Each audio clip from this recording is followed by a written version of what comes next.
Welcome to Health and Wellness Thursdays. Today is July 20th, and we're looking forward to a presentation by Two Unstoppable entitled Improving Cancer Outcomes Through Exercise.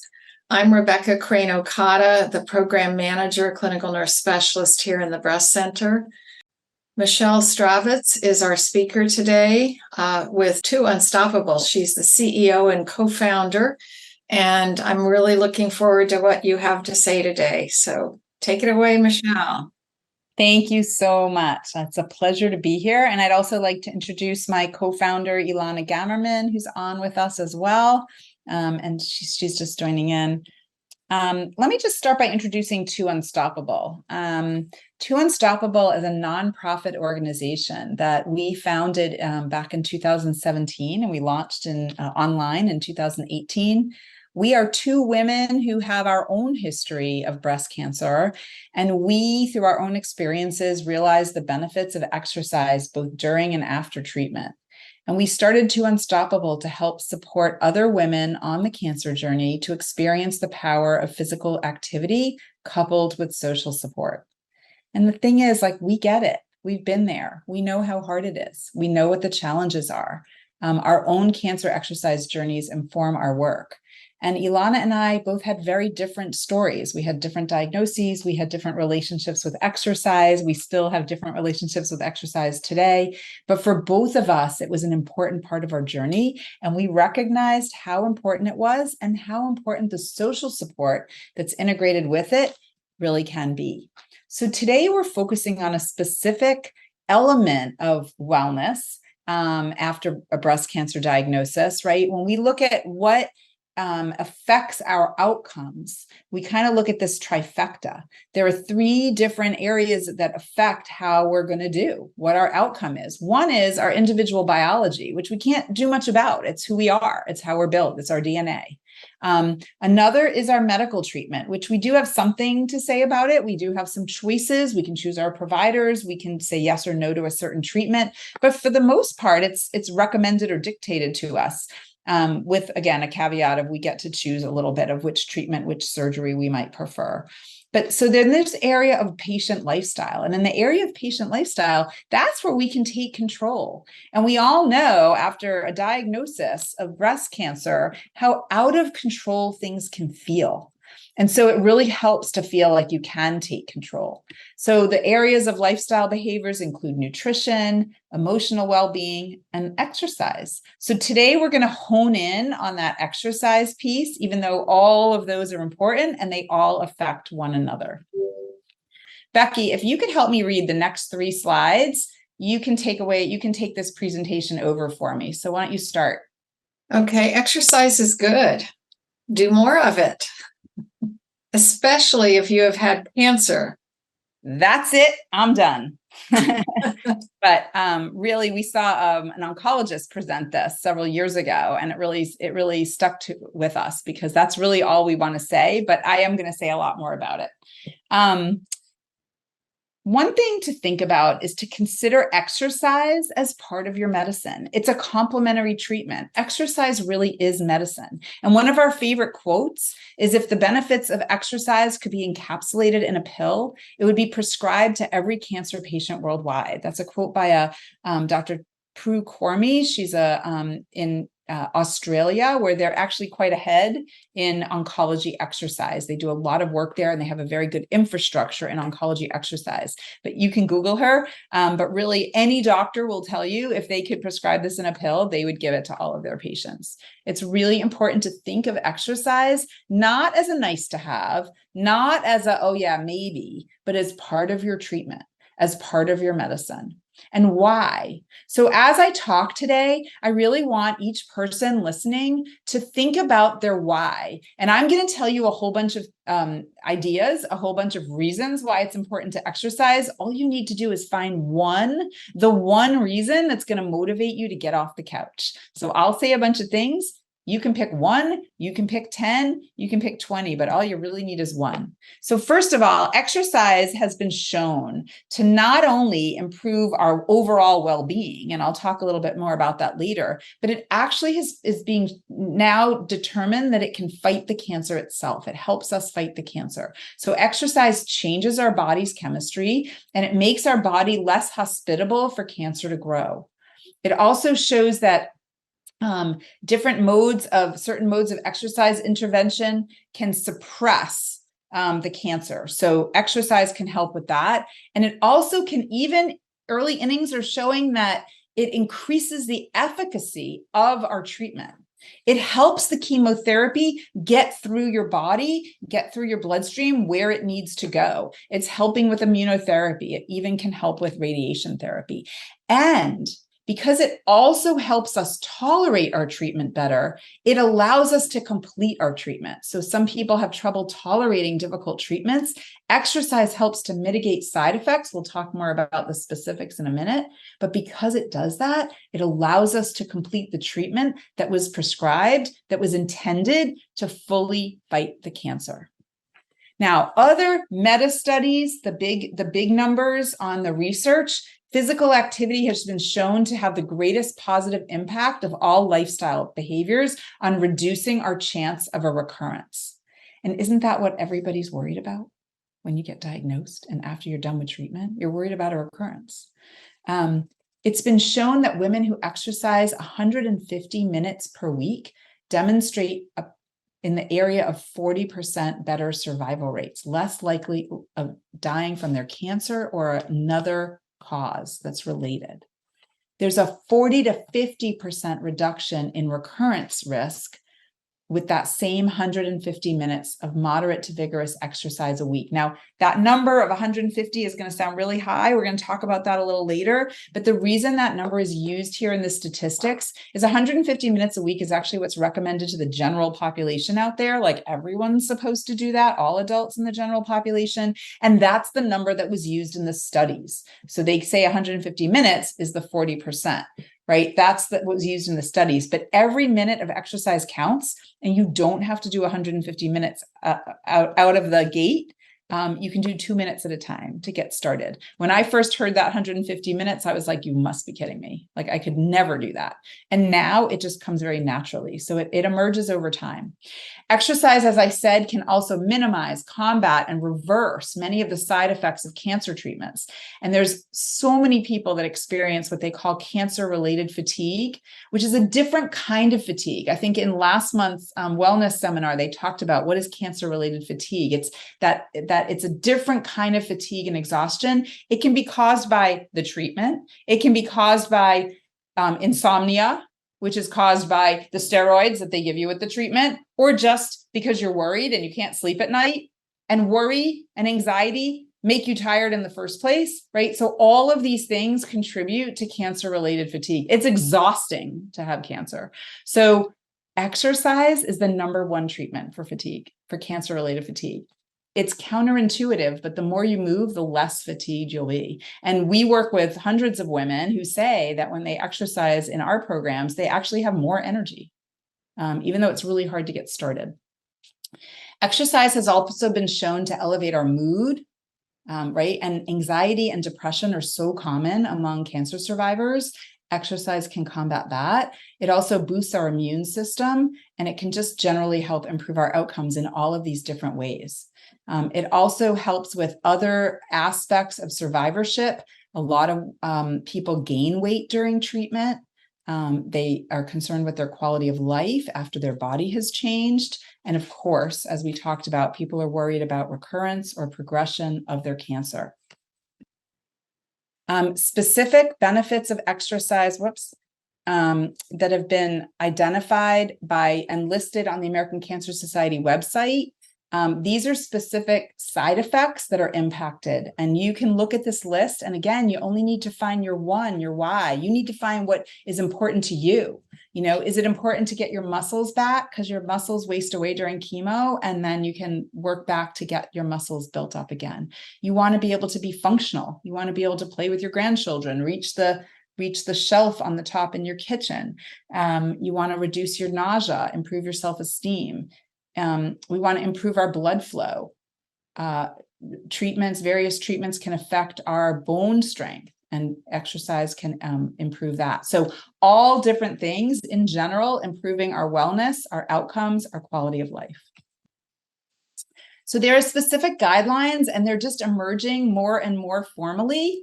The American Cancer Society recommends that cancer survivors take part in physical activity, avoid inactivity, right? They used to tell us to just lay on the couch during treatment. They are not saying that anymore.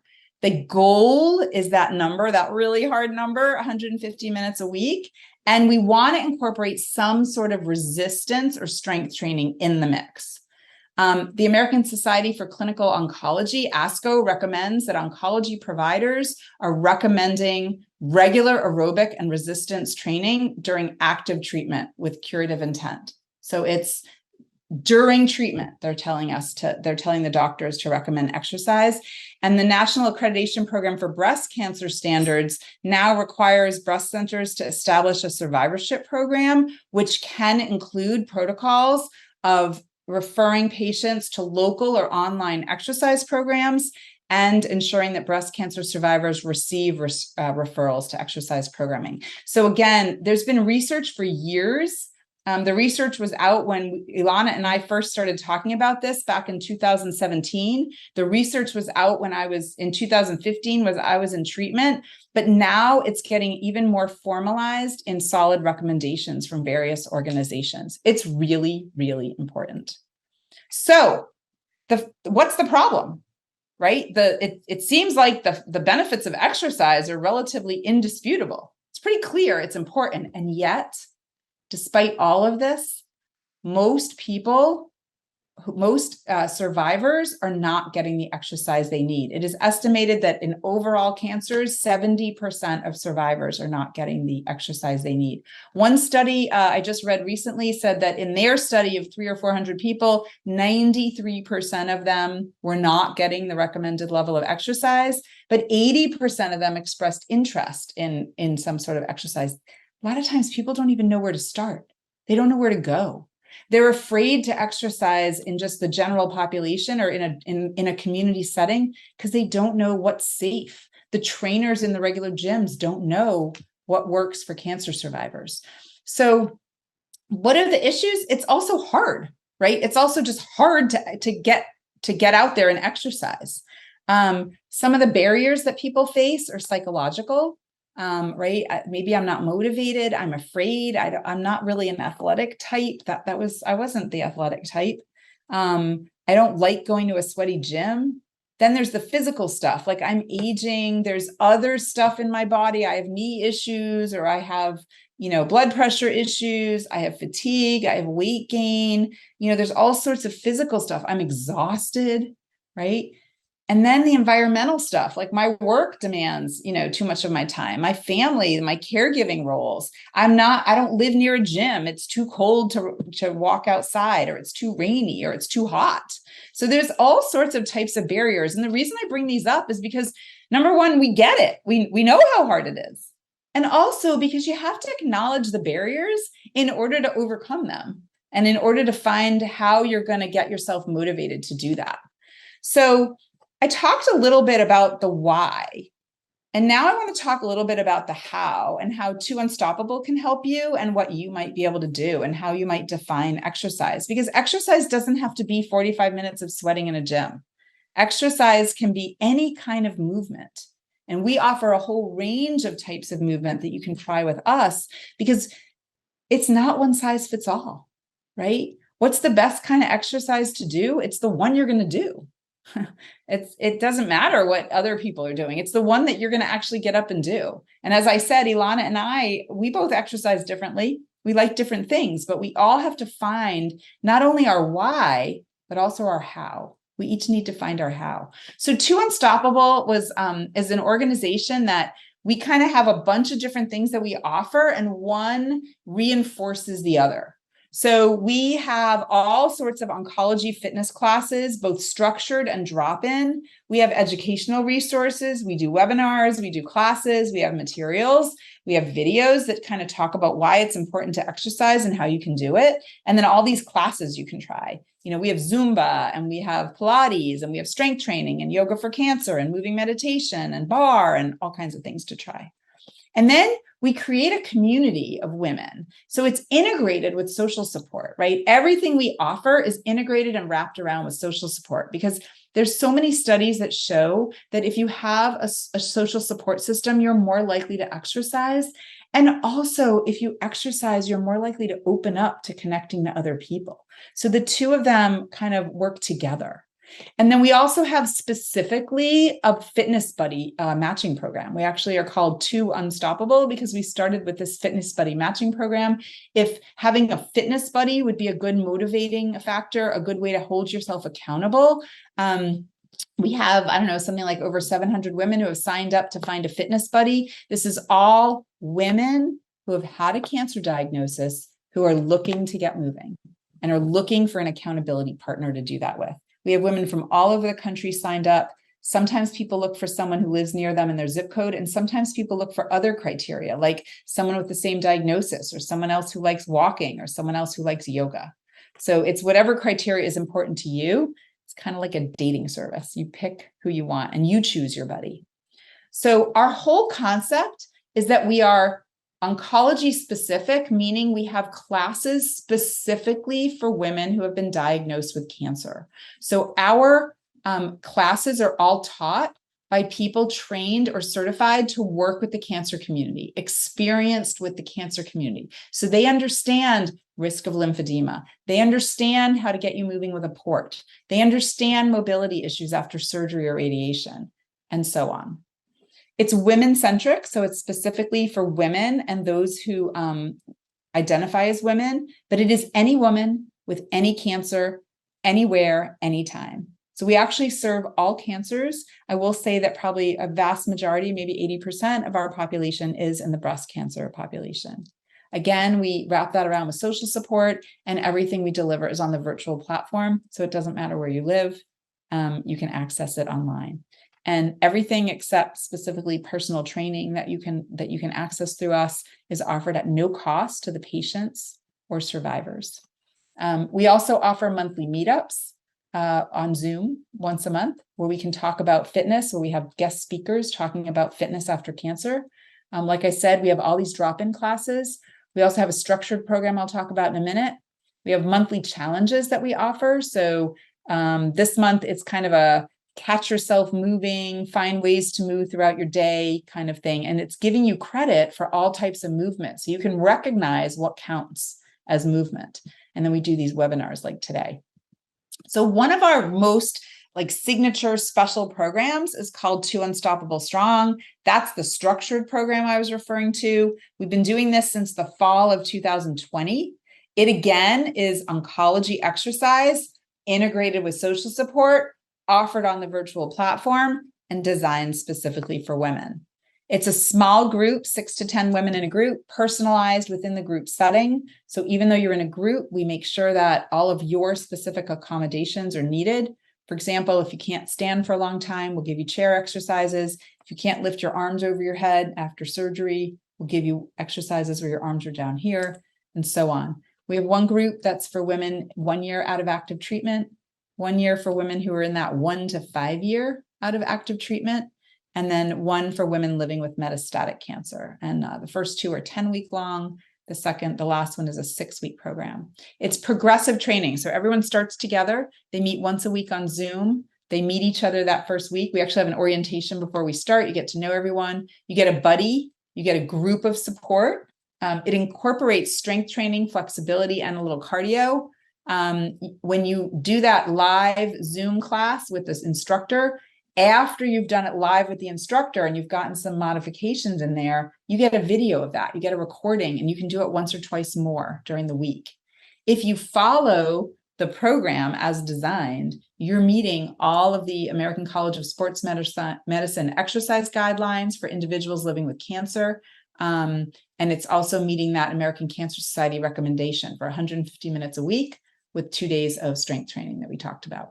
It's all taught by a cancer exercise specialist. It's all evidence-based. It's been really, really, really effective. We've had over 150 women go through the program since the fall of 2020, and it keeps building. Ilana does a lot of the screening calls for it, and she's just had emails pouring in, inquiring for the class.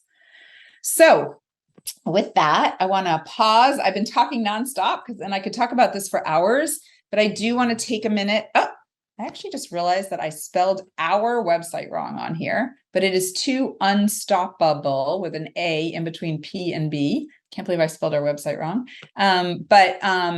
If you want to reach us, it's toounstoppable.org. My email is there, Michelle@toounstoppable.org. Ilana is Ilana@toounstoppable.org, and it's spelled as you see it on her screen. We are always happy to talk to you or email with you about ways you can engage with us most effectively. But we are here to help women who have been diagnosed with cancer get moving. So I want to pause and just let people ask questions. I'll leave this up for just a minute and then I'll take it down so we can talk. Anybody have any questions? So my question is about exercise and cancer. A couple of questions. Number one is, how much should you push yourself in terms of like, what's a healthy balance between, really pushing yourself physically? And number two, performance. It's obviously when you're in cancer treatment, everything's 100 times harder to do when you're in active treatment. And I guess I was wondering what the long-term performance impacts are on that, and whether or not you can essentially improve your performance while you're in treatment, or how that impacts it. So, I think it goes back to your point about, aging at the same time and questioning your limits while you're facing all these things at once. Right. So I think, I'm not sure what you mean specifically by performance. It depends what kind of an athlete you are. Generally speaking, at Too Unstoppable, we kind of try to focus on what you can do, not what you can't do. So we try not to limit people too much. You usually know your body best. And, if you're feeling very fatigued, if you're feeling dizzy, you need to take a break. You don't want to overdo it, but we don't really say there's a specific limit. You can exercise during treatment. You need to take precautions. We always recommend that everyone absolutely gets a physician approval. So you want to get physicians sign off on movement, make sure they're comfortable with it, for example, post-surgery and even post-chemo. Depending on what your treatments were, you may have balance concerns, so you need to be cautious about that. But you can absolutely build up your muscles. I can tell you I'm in better shape now than I was pre-cancer for sure. So you can absolutely build back. So, cancer treatment might sort of take you down, but you can build it all back. I had a lot of chemotherapy personally. And when I started doing, for example, like bar style classes, which are small weights, many reps, I was doing them with no weight in my hand. I could just only lift the weight of my own arm. I had no muscle left in my arms. Chemotherapy really does a number on muscles. So I wish I had been doing more of that a little earlier on. I didn't know until I got further into it. I was doing yoga during treatment, but not any resistance training. But slowly I worked my way back. And so you can build that up. And as you said, there are other comorbidities that people deal with, and you have to be cautious about those. So yes, aging affects it. Also, aging gives you a motivation to sort of fight back, right? For example, against osteoporosis. Did that answer your question? Yeah. Any other questions, concerns, things that we might be able to help you with? Or, what if I can't do 150 minutes? What do I do? Right? That kind of thing. And really what we say is, if you can only do 2 minutes a day, that's fine. If you can do 10 minutes at a time, that's fine. We break down 150 minutes. It's really only, I think it's 22 minutes a day. Mm-hmm. So if you break it down that way and you break it in half, you just have to do 11 minutes at a time. can take a walk in the morning and a walk in the afternoon, and you're getting started. And we do recommend those some sort of, eventually getting into some resistance or strength training, weight bearing exercise. And again, our programs will help you get started. If you're within that first year after completing treatment, which is a really great opportunity to sort of change some lifestyle behaviors, when you're kind of done with all that active treatment and you're ready to sort of take control back, our 2 Unstoppable Strong program is a great way to launch back into movement. Whether you've never exercised before in your life, or you were an athlete and you don't know how to get back in, 2 Unstoppable Strong really works. I was just going to say, for patients, our patients who have had limitations after surgery or chemotherapy or radiation, it might be useful to see our physical therapist so they can assess you for both your mobility and your endurance. And that would complement the referral into 2 Unstoppable.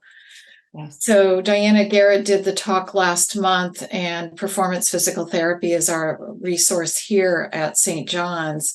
And I was thinking about the question about performance. We do have some competitive athletes in our purview who, 150 minutes would be nothing. But when you do go through this whole experience, your lifestyle is turned upside down, and to get back to that competitive edge again may take a lot more time. Would that be accurate?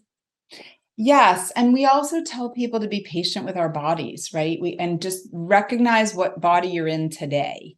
So there's actually an Olympic athlete who she's a skier, who had written, there was a chapter about her in a book I read called Beating Breast Cancer Like a Boss, I think it's called. And she talked about how there were some days where she would try to get out there and exercise or even just walk or hike during and after treatment. And she said, I'm going to give it a try for 10 minutes. If I can't do it, if I just don't feel right after 10 minutes, I'm going to stop. And if I do feel okay, I'm going to keep going. So sometimes you just have to, understand your body that day and be patient. And some people, walking to the mailbox is all you can do, or maybe you can't today. And then that's the day you rest. So we do have to be sort of patient and cognizant of our bodies each day. I also totally agree that physical therapy is a great, I recommend everybody do physical therapy that can get a referral. It's a great resource, and it can be really helpful at various stages of treatment and immediately post-treatment. And it is also a really good complement or launch into exercise, either one. Right. I think launch is a great phrase. Yeah. And I think I'm thinking, I'm not an athlete, but endurance would be the aspect that I think would be most difficult, because the range of motion may be retained and the mobility retained, but the endurance may be part of that relationship with the fatigue, where that really cuts into one's ability to not compete, but just do the exercise to the level they were used to before. And it's just one of those things where we have to be patient with our bodies, right? Mm-hmm. Like after chemotherapy, if you lose your hair, it never grows back as fast as you want it to. And same thing, our bodies don't come back to normal as fast as we want them to, but they do come back. They do come back. So my mantra is be patient with your body. What can you say about competition? I think that so many classes with other people, even though we're supposed to not be competing with each other, we're just supposed to be working on ourselves. There is a sense of staying up with the Joneses in terms of the class repetitions. Or what can you speak to about that competing in a class? I think that some people are motivated by competition and some are not. Like everyone's different, and you have to know yourself and your own motivations. I will also share that in our community, what we find is that we don't find people competing. We find people cheerleading each other wherever they are. We had one group of 2 Unstoppable Strong, actually one of our pilot groups, that was, I believe it was 8 women. They called themselves the Awesome 8. And they used to meet outside of class and do the classes. They also kept a running tab of walking. So they were trying to do a complementary walking regimen. And they shared it in some sort of a shared Google Drive or something, Google Sheet.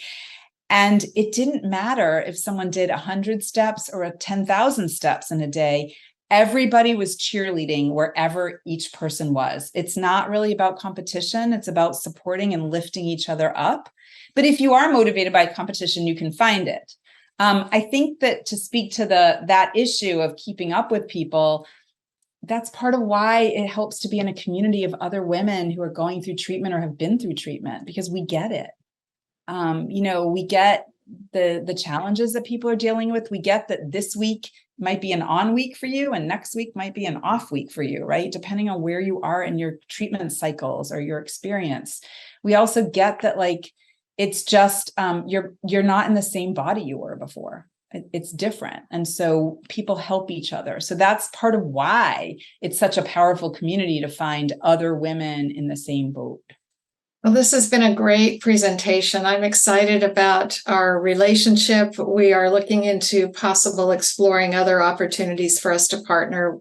But in the meantime, we just are connecting you with this wonderful resource. And I'm going to stop the recording now so that if any of you on the call still want to ask another question, it will be off camera.